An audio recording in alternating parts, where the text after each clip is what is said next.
travailleurs. D'abord, vous annoncez une nouvelle journée de solidarité, c'est-à-dire un jour de congé en moins pour tous les travailleurs, comme ça c'est gratuit. Ensuite, sur la paye des fonctionnaires, vous conservez la mesure la plus juteuse du point de vue budgétaire, car 10% de salaire en moins en cas d'arrêt maladie, c'est presque 1 milliard d'économies sur le dos des agents publics malades. Avec vous, ce sont toujours les mêmes qui trinquent, les plus fragiles. De même, vous refusez de voir les conséquences sociales désastreuses de la réforme des retraites pour les personnes en incapacité à travailler du fait des conséquences de la pénibilité, pour les femmes qui y perdent beaucoup, pour les carrières longues, pour les personnes qui occupent des emplois précaires, pour les seniors. Le nombre de personnes de plus de 62 ans inscrites à France Travail a déjà doublé. Vos tentatives d'explication après votre refus de prononcer les mots abrogation ou suspension ne nous rassurent pas. Elles n'ont fait qu'embrouiller les choses. Alors maintenant, dites-nous, quel que soit le résultat des conclaves, des conciles, des missions flash actuellement à l'œuvre, engagez-vous sur le fait que le Parlement pourra débattre de la réforme des retraites à fond, et y compris de son abrogation et du retour à 62 ans. Engagez-vous à n'utiliser aucune des manœuvres bien connues de Madame Borne pour corseter le débat. Engagez-vous à respecter la démocratie sur ces bancs en renonçant à tout 49.3. Le Parlement doit voter. Figurez-vous qu'on a eu une réunion très importante vendredi dernier. Nous avions toutes les organisations syndicales et patronales représentatives, plus l'UNSA, plus la FNSEA, dans un vrai esprit de responsabilité. Parce que le dialogue social, c'est aussi effectivement de la responsabilité, de la discussion sur tous les sujets. Et ensuite, une discussion à bâton rompu sur tous les sujets, sans aucun tabou, y compris l'âge de la retraite, entre les partenaires sociaux. Ça, qui durera 3 mois. Et qui durera 3 mois. Avec ensuite, à l'issue, si vous êtes respectueux tout autant que le Premier ministre et que moi du dialogue social, 3 issues, soit un accord global qui vous sera présenté, soit des accords précis sur des sujets précis sur lesquels la réforme de 2023 peut être perfectible. Je pense à la question de la pénibilité, je pense à la question des femmes, je pense à la question du travail des seniors, et vous le savez tout comme moi, Madame la députée, où là aussi il y aura des discussions. Et s'il n'y a pas d'accord, eh bien il n'y aura pas de discussion et on reviendra à la réforme de 2023 parce qu'on respecte d'abord l'accord, on respecte d'abord le dialogue social et le compromis entre les partenaires sociaux. Donc les choses sont très claires.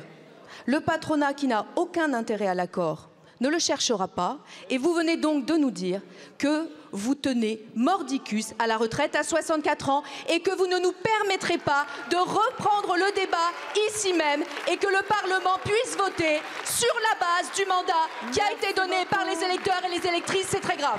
La menace, c'est de ne pas avoir de budget. La menace, c'est d'avoir une économie à l'arrêt. La menace, ce sont les agriculteurs, les patrons de PME, les artisans, les maires, les Français qui sont dans l'incertitude. La menace, c'est le surendettement, c'est la perte de confiance des Français, c'est la perte de confiance des marchés financiers, c'est 330 milliards à financer cette année qui peut-être, si nous ne retrouvons pas cette confiance collective, ne pourront pas être financés. Alors, la méthode que nous suivons, c'est vrai, c'est de repartir du texte sur la table pour aller le plus vite possible, pour que nous ayons le budget le plus vite possible, pour que l'économie puisse repartir le plus vite possible. La méthode que nous suivons, c'est celle du compromis. Un compromis qui se fait au Sénat par des votes. Parfois il y a des majorités, parfois il n'y en a pas. Le compromis se fera en commission mixte paritaire la semaine prochaine. Le compromis se fait avec l'ensemble des forces politiques qui défendent des choses non pas pour eux, mais pour les Français. Vous parlez de méthode. La méthode, c'est de faire des choix. Nous avons fait le choix de valoriser l'éducation. Nous avons fait le choix de valoriser la sécurité. Nous avons fait le choix de valoriser la défense. Nous avons fait le choix de valoriser les outre-mer, la justice, l'hôpital et l'ensemble des sujets qui importent les Français. Et oui, nous faisons des choix. Oui, nous considérons que nous pouvons, sans toucher aux politiques publiques, nous réorganiser. Nous pouvons chercher l'efficacité. Nous pouvons en faire que les Français en aient pour leurs impôts. Et je crois qu'aujourd'hui, la méthode qui nous est demandée, c'est que nous soyons capables de nous opposer sans censurer, de nous opposer sans chercher le blocage. Et la méthode que nous cherchons, c'est effectivement qu'avec les parlementaires, nous puissions avancer. Je voudrais conclure sur un point important.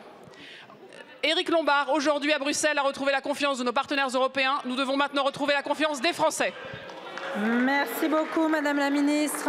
La parole est à... Vous refusez à notre Assemblée de vouloir débattre du budget de la France pour l'année 2025 en nous imposant de poursuivre la discussion budgétaire sur la base du PLF déposé par votre prédécesseur. Deuxième constat, vous faites le choix d'une méthode violente, et j'utilise sciemment ce mot, dans la discussion en cours au Sénat. La méthode Bayrou, ce sont ainsi de véritables coups de rabot de plusieurs centaines de millions d'euros sur la majorité des missions budgétaires sous la forme d'amendements déposés au dernier moment et même en pleine nuit. Des millions d'euros qui s'ajoutent parfois en quelques minutes seulement aux réductions déjà drastiques prévues par le projet de loi Barnier. La méthode Bayrou, c'est aussi 630 millions au profit de l'enseignement supérieur et de la recherche qui se sont envolés en quelques instants. Près d'1 milliard d'euros consacrés à l'écologie qui se sont évaporés de la même manière. L'aide publique au développement, quant à elle, a vu disparaître près de 800 millions d'euros de sa ligne budgétaire. Enfin, la méthode Bayrou, c'est le rabot de 2,3 milliards pour les collectivités territoriales, pour nos régions, nos départements, nos communes, ces petites républiques du quotidien. Le rabot de 535 millions d'euros pour la mission France 2030, de 89 millions pour le budget de la jeunesse, de 34 millions au sport, de 50 millions à la culture et de 52 millions à l'enseignement scolaire.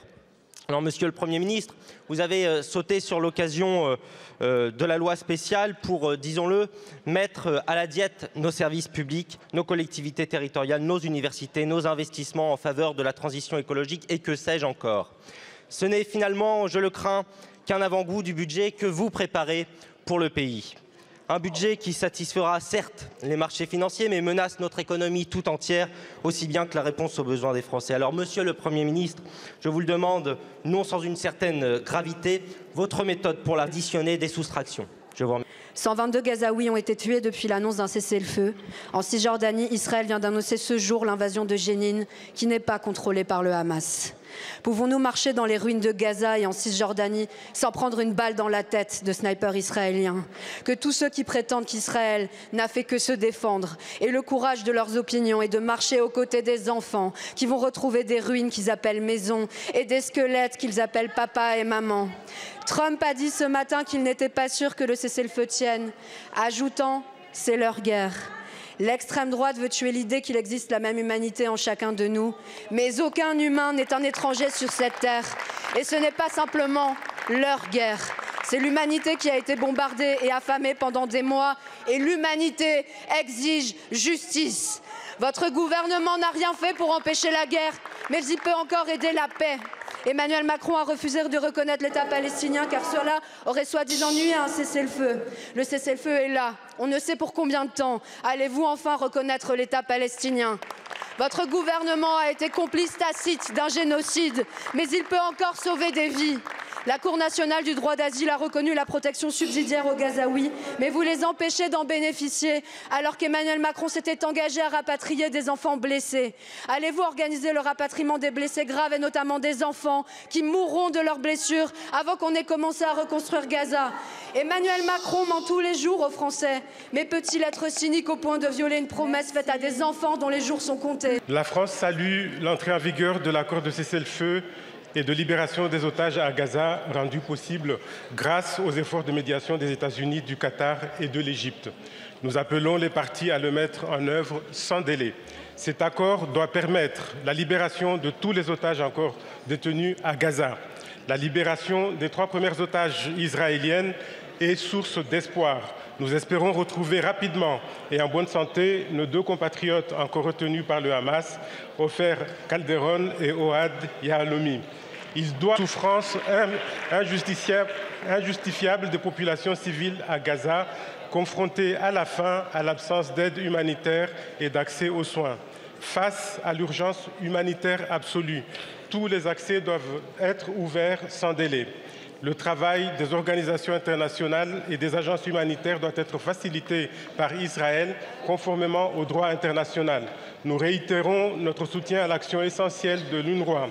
Au-delà de la réponse d'urgence, il conviendra de débuter la reconstruction de Gaza et d'aller vers une paix durable et une solution politique. L'avenir de Gaza doit s'inscrire dans celui d'un futur État palestinien. La France œuvre avec ses partenaires à préparer le jour d'après à Gaza et le retour de l'autorité palestinienne dans l'enclave. Il est temps de retrouver le chemin du dialogue pour aller enfin vers une solution à 2 États, la seule qui puisse garantir une paix juste et durable aux Israéliens comme aux Palestiniens. Cette vision doit être réaffirmée au moment où s'accélère la politique de colonisation et face aux velléités d'annexion de certains responsables israéliens. C'est dans cet objectif, comme l'a annoncé le président de la République, que la France coprésidera en juin 2025 avec l'Arabie saoudite une conférence internationale en soutien à la solution à 2 États.